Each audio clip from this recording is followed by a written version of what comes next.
Welcome to SMS study centre. कल की class में हमने देखा था वेरिएबल लेंथ आर्ग्यूमेंट्स क्या होते हैं और कैसे उसको यूज़ किया जाता है। आज हम वापस से देखने वाले हैं वेरिएबल लेंथ आर्ग्यूमेंट्स। उसी के साथ हम देखने वाले हैं पाइथन लैंग्वेज के अंदर कुछ प्रोग्राम्स वो कैसे रन किए जाते हैं और कैसे प्रोग्राम बनाए जाते हैं, वो सारी चीज़ें आज हम डिस्कस करने वाले हैं। स्टार्ट करते हैं आज की क्लास हमारी। Sometimes variable length argument, sometimes you may need more argument to process function than you mentioned in the definition. If you don't know in advance about the arguments needed in function, we can use variable length argument, also called arbitrary arguments. कहने का मतलब है कि कई बार हमें किसी programme के अंदर ये पता नहीं होता है कि हमें कितने आर्ग्यूमेंट्स उसके अंदर पास करने हैं। ओके, तो हम क्या करते हैं, उसके लिए हम वेरिएबल लेंथ आर्ग्यूमेंट यहाँ पे क्रिएट करते हैं किसके अंदर, पाइथन लैंग्वेज के अंदर। For this an asterisk is placed before a parameter in function definition which can hold non-keyworded variable length argument, and a double asterisk is placed before a parameter in function which can hold keyworded variable length arguments. Okay, आपका एक asterisk क्या बताएगा, किसी भी parameter के अंदर जो function definition है उसके अंदर वो होल्ड करके रखेगा नॉन कीवर्डेड को। ओके, वेरिएबल लेंथ आर्गुमेंट की।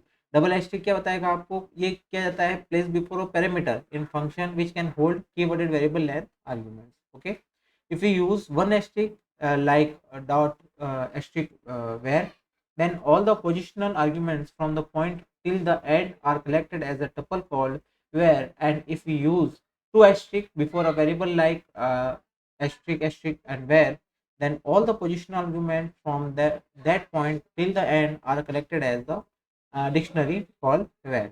Okay, अब जैसे मैं यहाँ लगता हूँ डिफ, डेफ के अंदर wish asterisk names, this function reads all the person in the names tuple. Okay, जैसे hashtag names is a tuple with arguments for name in names. Okay, print hello names में आएगा विश, एसएमएस, सीएसई, सर और madam.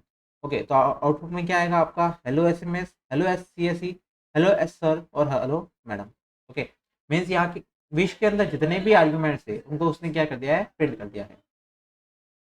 Programme to find an area of circle using function use single return value function with argument. Okay, हमको क्या करना है, एक program बनाना है एरिया ऑफ सर्कल का। ओके, तो हम यहाँ पे कैसे बनाएंगे, सबसे पहले P I 3.14 def area of circle R, return P I asterisk R and R is equal to int input enter radius of circle.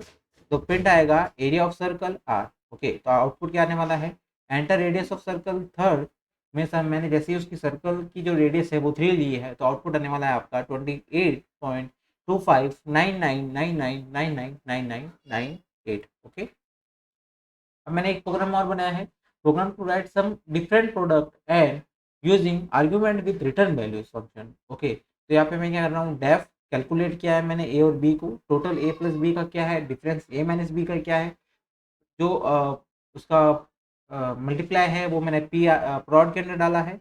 Okay, और डिवीजन को मैंने डाला है ए ओपन बी के अंदर, तो mod A module of B. तो return आपका मैंने यहाँ पे रिटर्न के अंदर मैंने टोटल डेफ प्रोड डिवीजन और मॉड इन सबको रिटर्न किया है। तो ए के अंदर मैंने input enter the value, B input enter the value of B, then function call, function को कॉल किया है मैंने S D P Q M. Okay, calculate A and B, then print sum S diff D mul P और div Q and mod M.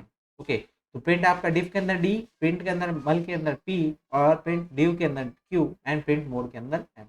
इन सबका जो output है वो अलग लगाने वाला है। कैसा आएगा, enter the value of 5, enter the value of B is 6। Okay, तो सम आएगा 5 + 6 11, डिफरेंस आएगा 5 - 6 -1, मल्टीप्लाई आएगा 5 × 6 30 एंड डिवीजन आएगा 5/6 0.8333333334। ओके, और मोड आएगा आपका 5। Okay, program to find biggest of two numbers using function. अब यहाँ पे आपको कोई भी एक बिगेस्ट नंबर निकालना है फ्रॉम टू नंबर से। ओके, तो डेफ बिगेस्ट। ओके, मैंने फंक्शन यूज किया है बिगेस्ट, तो if A is greater then B then return A else return B. Okay, तो यहाँ पे ए के अंदर इनपुट ले रहा हूँ, बी के अंदर इनपुट लिया है मैंने, फंक्शन को कॉल किया है बिग के अंदर biggest. Okay, biggest A and B, then print big number big. Okay, तो आउटपुट आएगा आपका enter of value 5, enter of B value is 2, then big number is 5। तो 5 और 2 में से जो बिग नंबर है वो आपका 5 है, इसलिए आपका आउटपुट के अंदर 5 आ रहा है। Program to find biggest of two number using function nested if. Okay, अब यहाँ पे मेरे को नेस्टेड इफ का यूज करते हुए एक प्रोग्राम बनाना है जो क्या करेगा, बिगेस्ट नंबर को यहाँ पे आउटपुट के अंदर शो करेगा। कैसे शो होगा, यहाँ देखिए, def biggest ABC if A is greater then B, then if a is greater than c then return a, else return c, else return if b is greater than c then return b, और else आपका return आएगा c। Okay, मैं आपको ये programme समझा देता हूँ। ये प्रोग्राम कैसे बना है, सबसे पहले a और b के बीच में कंपैरिजन होगा। जैसे मैं लेता हूँ यहाँ पे 3, 4 एंड 5। ओके, तो a और b के बीच में कंपैरिजन कर रहा है। अगर a जो 3 है आपका वो b से बड़ा है तो क्या आपका आएगा, इफ अगर a बड़ा हो गया है तो अब वो चेक करेगा c के साथ, क्या a की जो वैल्यू है वो क्या c से बड़ी है।